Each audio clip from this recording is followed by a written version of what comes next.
Na escuridão da noite, estamos atentos, como crianças em um universo ancião. Nós tentamos encontrar o homem do espaço e procuramos o significado nas estrelas. Nós procuramos por respostas, nós procuramos pela vida, talvez não a vida como a conhecemos. Um mundo à parte, não é? Sei o que vi naquela noite. Era real. Durante os últimos 50 anos, relatos de OVNIs e de contatos com seres extraterrestres têm alcançado proporções astronômicas.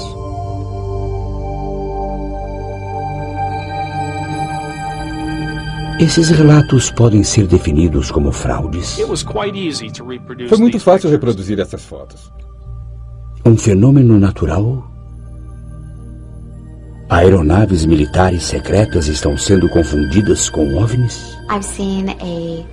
Eu vi sobrevoando um objeto prateado no céu que não era identificado. Essas aparições existem apenas em nossas mentes? Ou a vida inteligente além de nós e os extraterrestres estão mais próximos do que imaginamos?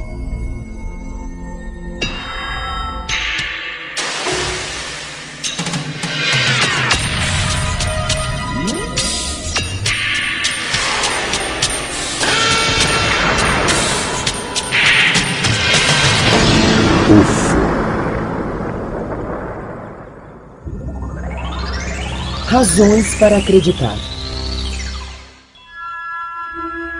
Há tempos ficamos intrigados com a possibilidade de vida em outros planetas. E a nossa cultura popular tem estado repleta de imagens de OVNIs há décadas.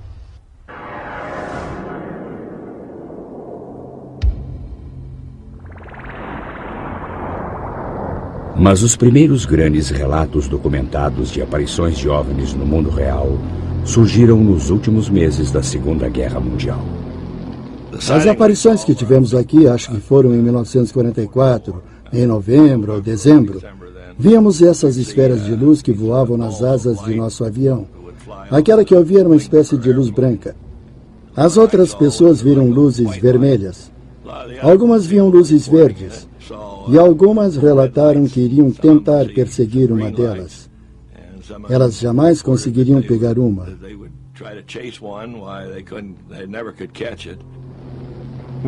Nós íamos na direção dela e ela acompanhava o nosso movimento. Nós nos afastávamos dela e ela ainda estava conosco. E eu tentei mirar nela, mas não consegui.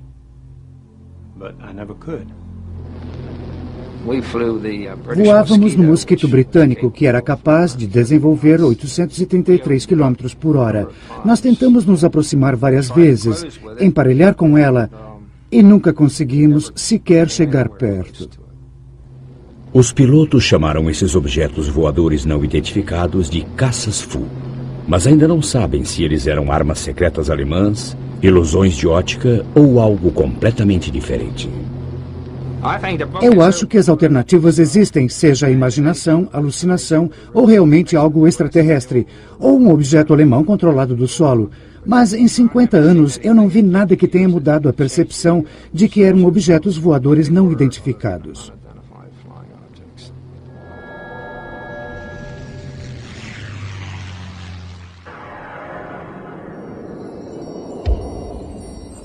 Dois anos após o fim da Segunda Guerra Mundial, no estado de Washington, um piloto particular chamado Kenneth Arnold relatou ter visto uma aeronave de aspecto peculiar perto do Monte Rainier. A aeronave aparentemente começou a se mexer e se virar e estava voando mais rápido do que qualquer coisa que Arnold já tinha visto. A notícia sobre a aparição foi espalhada pela imprensa e o termo discos voadores foi cunhado.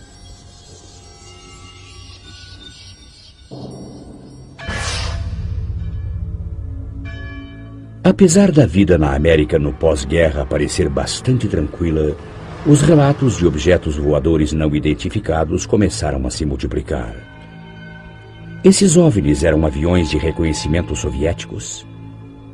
Isso poderia explicar sua presença em torno das bases militares americanas? Começou a haver medo. Os segredos atômicos poderiam estar ameaçados e a segurança nacional em jogo.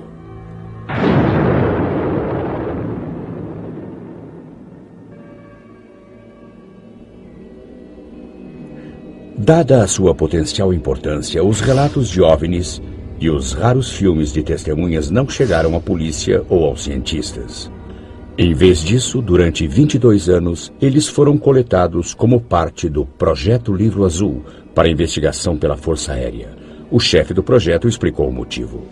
Antes de mais nada, tentamos determinar se o fenômeno dos OVNIs é uma ameaça à segurança dos Estados Unidos. E determinar se o fenômeno dos OVNIs inclui algum avanço tecnológico que poderia ser canalizado para pesquisa e desenvolvimento. Finalmente, em 1969, os arquivos foram fechados. A conclusão da Força Aérea: nenhuma ameaça e poucos dados. Eles analisaram 3.201 aparições. Eles categorizaram cada uma delas. Fizeram uma avaliação de cada uma e o que descobriram foi que 21% dos casos examinados tinham de ser classificados como desconhecidos, completamente separados e distintos dos 10% que foram classificados como informação insuficiente. Descobriram que quanto melhor a qualidade da aparição, maior era a probabilidade de ser algo desconhecido. Ainda assim, o que o secretário da Força Aérea disse ao público? Ele disse: acreditamos que nenhum objeto, descrito como disco voador, já tenha voado sobre os Estados Unidos. Muitos ainda não estavam convencidos das descobertas oficiais do governo, e sua descrença pareceu encontrar apoio por algum tempo, em 1987. Foi então que o pesquisador britânico Tim Good pôs as mãos num documento informativo que foi endereçado ao presidente eleito Dwight D. Eisenhower e datado de novembro de 1952. Os papéis pareciam revelar o resgate clandestino de extraterrestres após a queda de um objeto voador no Novo México em 1947, realizado pelo governo. Os encarregados do resgate foram chamados de os 12 Majestosos. Segundo esse documento, um fazendeiro local relatou ter encontrado um disco voador que tinha caído a 120 quilômetros a noroeste do aeroporto militar Roosevelt. Durante o resgate, 4 extraterrestres mortos supostamente foram encontrados. Seus restos teriam sido removidos e enviados para várias localidades diferentes para serem analisados. Não há dúvida de que a importância desses documentos foi monumental. Quero dizer, nada como isso já tinha aparecido. É dinamite pura. Prova que existem discos voadores, visitantes extraterrestres, a coisa toda. A implicação disso é: 1.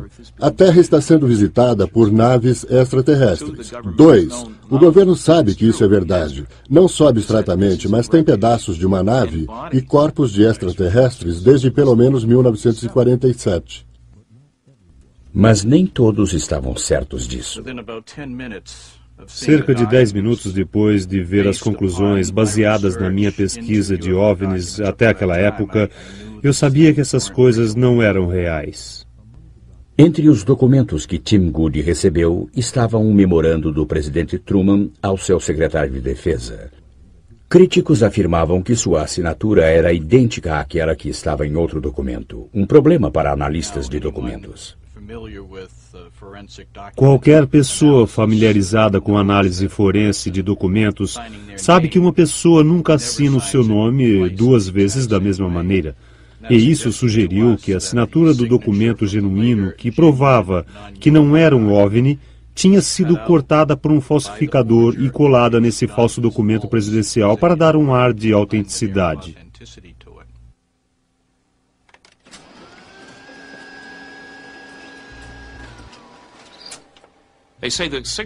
Dizem que a assinatura é idêntica a outra de um memorando diferente que encontrei antes. Mas se você segurá-las sobrepostas contra uma luz, verá claramente que não são idênticas. Independente disso, apesar do próprio Tim Good admitir que a carta pode ter sido forjada, ele não descartou a informação contida nela. Estou convencido de que seja quem for que tenha fabricado aquele documento, se foi fabricado, deve ter tido acesso a informações internas. Não há como não ser assim. E não há dúvida alguma de que os documentos dos 12 majestosos levaram as pessoas para a direção certa, e acredito que as informações contidas neles são precisas. Para obter uma visão mais completa da documentação do governo, o grupo Cidadãos contra o Sigilo de Informações sobre OVNIs foi ao tribunal. A Agência de Segurança Nacional, entretanto, tentou impedir. Entramos com uma petição solicitando o documento ultrassecreto de 21 páginas. O juiz responsável achou procedente e nós o conseguimos. O único problema é que quando você começa a lê-lo, descobre que está todo censurado. 75% do documento não está lá. E as pessoas disseram, raspem a parte censurada. Não havia nada por baixo. Era uma xerox.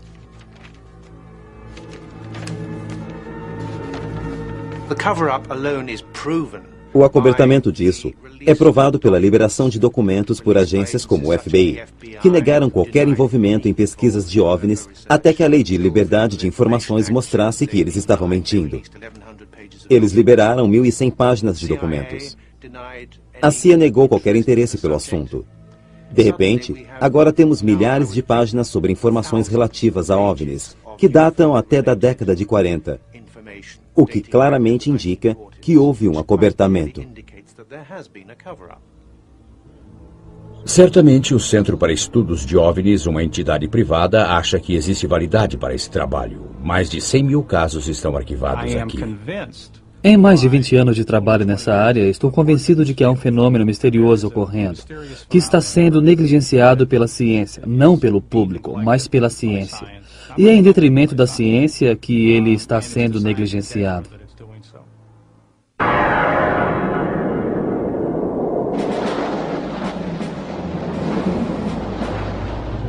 Em março de 1990, na antiga União Soviética, caças são enviados para investigar luzes pulsantes a nordeste de Moscou. Durante 3 horas e meia, eles perseguem as luzes que se moviam a velocidades de até 4.800 km por hora. Nenhuma imagem de radar apareceu nas telas nas estações de solo, mas fotografias foram tiradas e o rastreamento térmico produziu resultados. Para o chefe das Forças de Defesa Aérea, esses resultados secretos eram provas suficientes da existência de OVNIs. Mas os jornalistas estão perguntando se houve outras aparições. Destes 1990 casos, só um estava embasado por evidências. Este é o único caso em que há provas reais. Nem se considerou que a aparição poderia ser de um bombardeiro stealth. Nunca pensamos que fosse uma aeronave stealth americana. As características de radar não são as mesmas. O stealth se comporta como um avião em termos de velocidade e maniabilidade. Os OVNIs são muito diferentes. A regra que não está escrita: não dispare em OVNIs. No que se refere às instruções oficiais, nós, da Defesa Aérea, temos certas regras que não estão escritas, que significam que não devemos disparar em OVNIs. A partir de 1977, um estudo oficial do Ministério Soviético de Defesa tem coletado centenas de relatos de OVNIs, alegadamente para adquirir tecnologia extraterrestre para uso militar.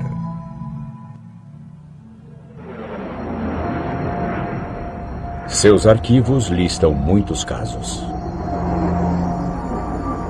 Em um caso, um piloto relatou ter visto uma luz se aproximando quando de repente sua aeronave começou a descer rapidamente. Apesar de ter aterrissado em segurança, houve danos na asa esquerda.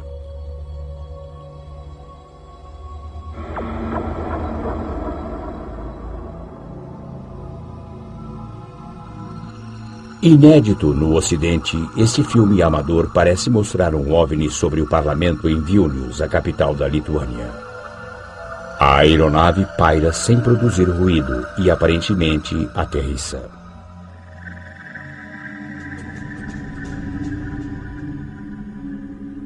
Ao amanhecer do dia seguinte, a milícia local gravou estas imagens em vídeo.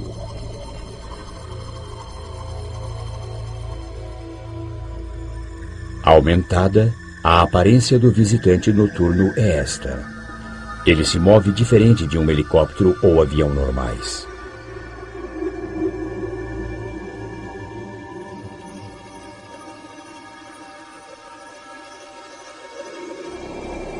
Em outro incidente soviético, centenas de pessoas acharam que viram um OVNI gigante sobre a cidade de Petrozavodsk, no noroeste da Rússia, em 1977.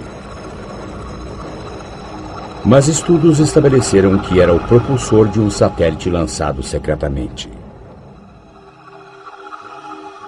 Ainda na Academia de Ciência Soviética, tais fenômenos são considerados dignos de uma investigação séria. Além dos estudos militares, este corpo governamental para pesquisa acadêmica coordena uma coleta nacional de informações para análise científica.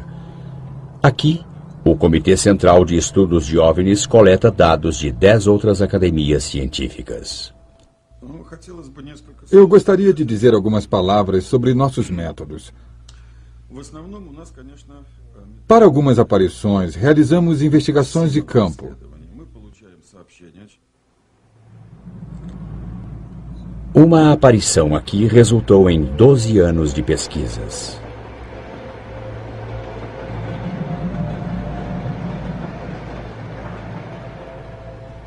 Passageiros de um trem relataram ter avistado um OVNI. Uma aeronave metálica que aterrissou nas suas proximidades. O biólogo Yuri Zmiakov acredita que houve mudanças permanentes no cenário. Acreditamos que este pode ter sido um local de aterrissagem. Esse é um lugar muito interessante, porque tem campos magnéticos muito fortes. Seus experimentos descobrem que criaturas vivas estiveram neste local. Essas descobertas são consistentes com os estudos de outros lugares onde OVNIs aterrissaram, onde o solo aparentemente parece não ter mais vida, nem mesmo micróbios. O mais intrigante de tudo é que amostras de terra tiradas dos locais de aterrissagem contêm minúsculas esferas. Seu trabalho o levou a concluir que essas esferas eram de origem extraterrestre, contendo DNA, a semente da própria vida. Nos Estados Unidos, testes dessas amostras foram divididos. Os resultados indicam que as esferas são de origem desconhecida ou partes comuns de sistemas de filtragem de água do solo.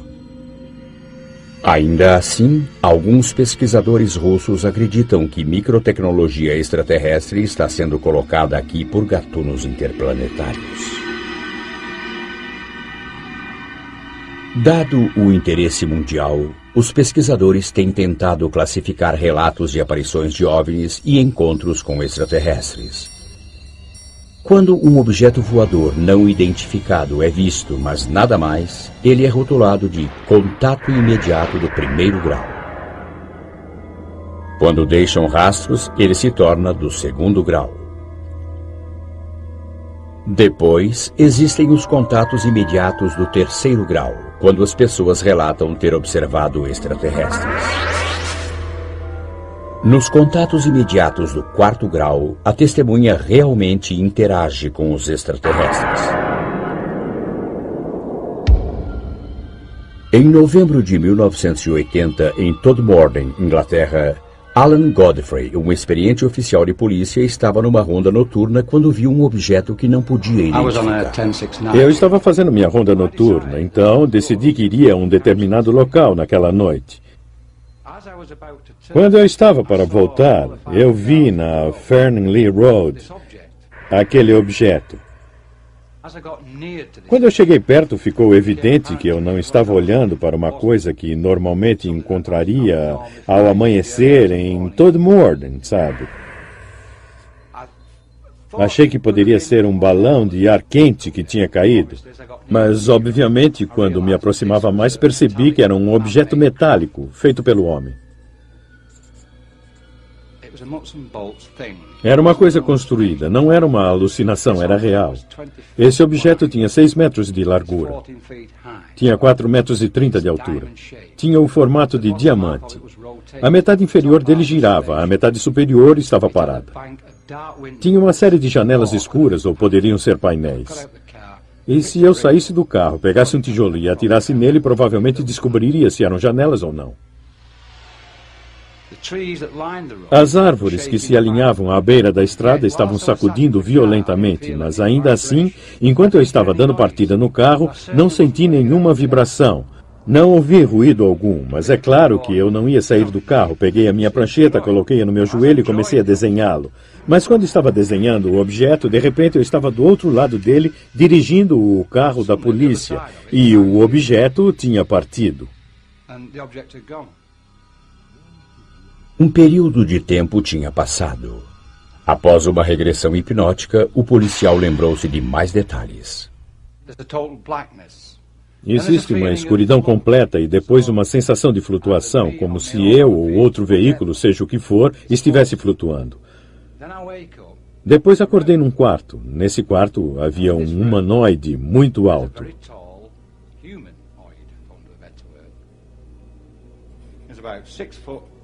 Ele tinha entre 1,83 m a 2 metros, muito alto, magro, de barba.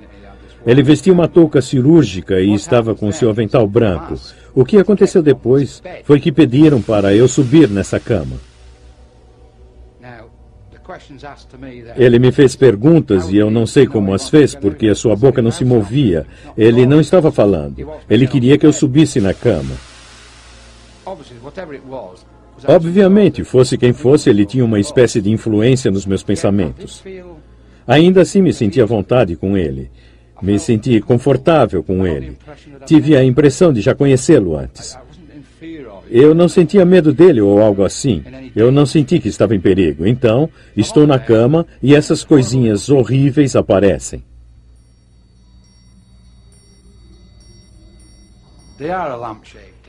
Eles tinham o formato de uma lâmpada. Seus olhos eram escuros, negros. Essa é a melhor maneira de descrevê-los. E havia 7 ou 8 deles.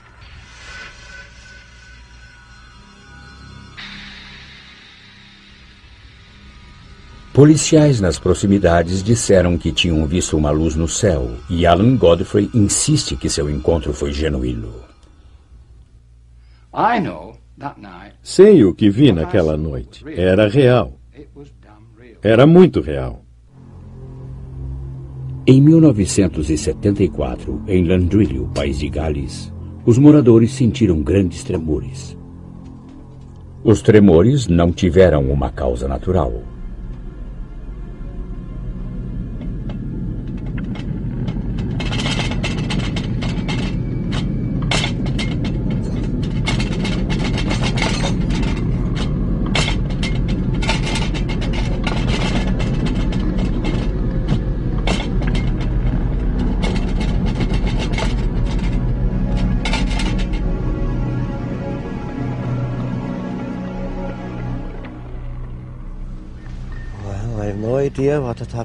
Bem, não tenho ideia alguma do que aconteceu. Não acho que tenha sido um terremoto, sabe? Ainda acho que não foi um terremoto. John Roberts não foi o único abalado naquele dia. Hugh Edwards achou que tinha visto um disco voador. Eu vi esse objeto vir da montanha. Era do tamanho de um ônibus. Era luminoso de uma ponta a outra. Ele atravessou a montanha em direção à estrada. Eu estava bem ali. Ele mergulhou como se fosse bater e sumiu da minha vista indo para o vale. Bom, eu já tinha ouvido muitas coisas sobre discos voadores e pensei, bem, é isso aí. O único som que eu ouvi era como passando pelo ar. Realmente eu fiquei muito surpreso ao vê-lo.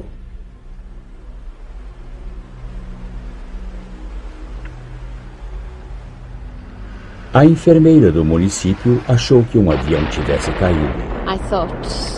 Achei que podia ter sido um desastre de avião.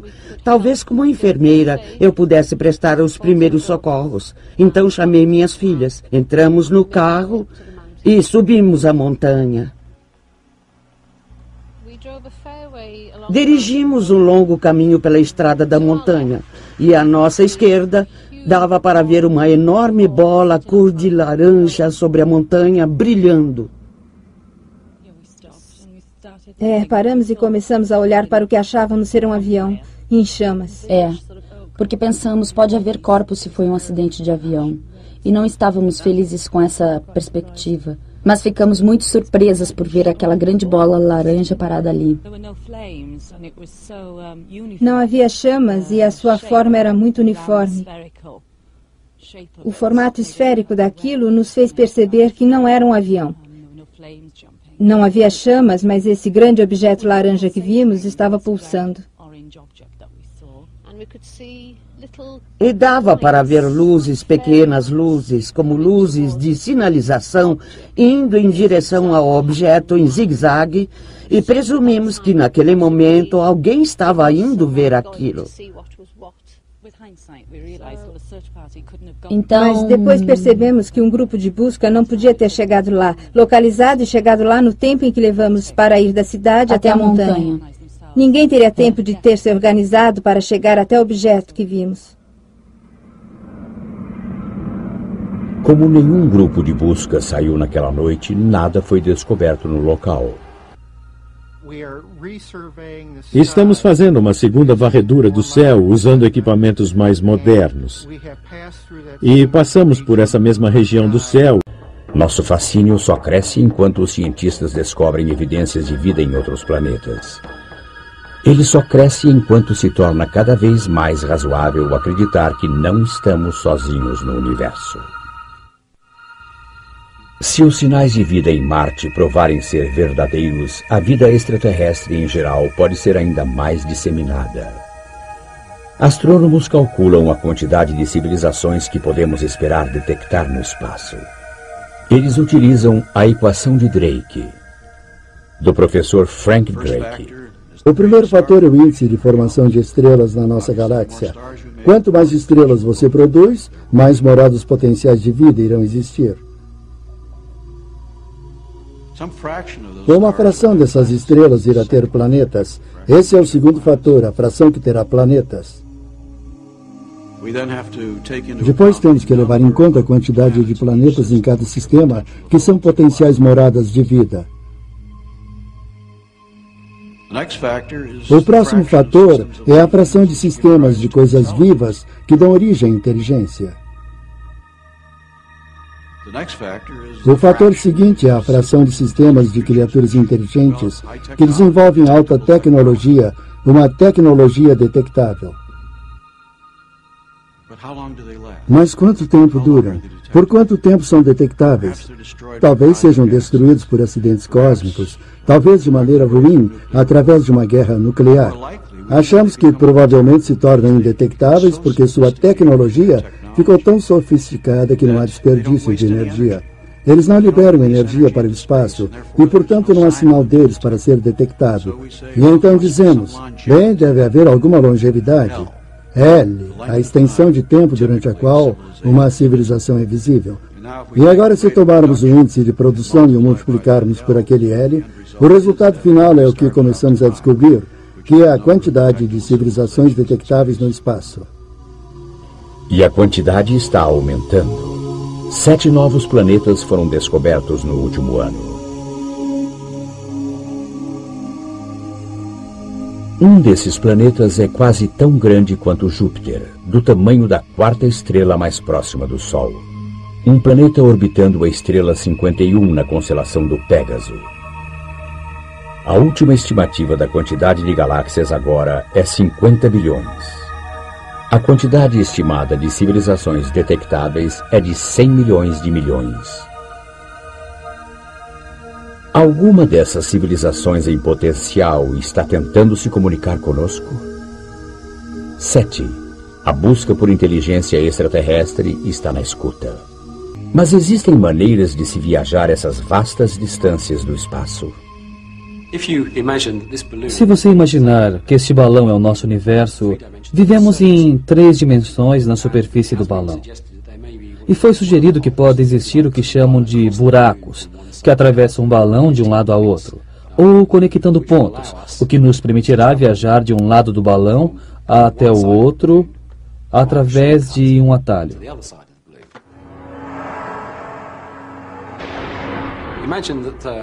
Imagine que esta folha de papel seja o nosso universo e que estamos no ponto A e queremos ir para o ponto B. Normalmente viajaríamos de A para B através do universo. Mas seria legal, claro, se pudéssemos encontrar um meio de envergar o universo em outra dimensão, trazer esses dois pontos juntos e depois dar um passo para o outro lado. E isso é uma espécie de dobra espacial. Dobraríamos o espaço para trazer esses pontos para perto um do outro. Até agora, a resposta continua teórica. Por ora, estamos limitados a enviar aeronaves num espaço próximo, para colher informações, capturar imagens e medir condições. Outros também podem estar fazendo isso? Com essa pergunta, voltamos ao nosso fascínio por algo maior, algo diferente. Voltamos ao nosso fascínio enquanto continuamos a olhar para o céu, olhando, ouvindo e esperando.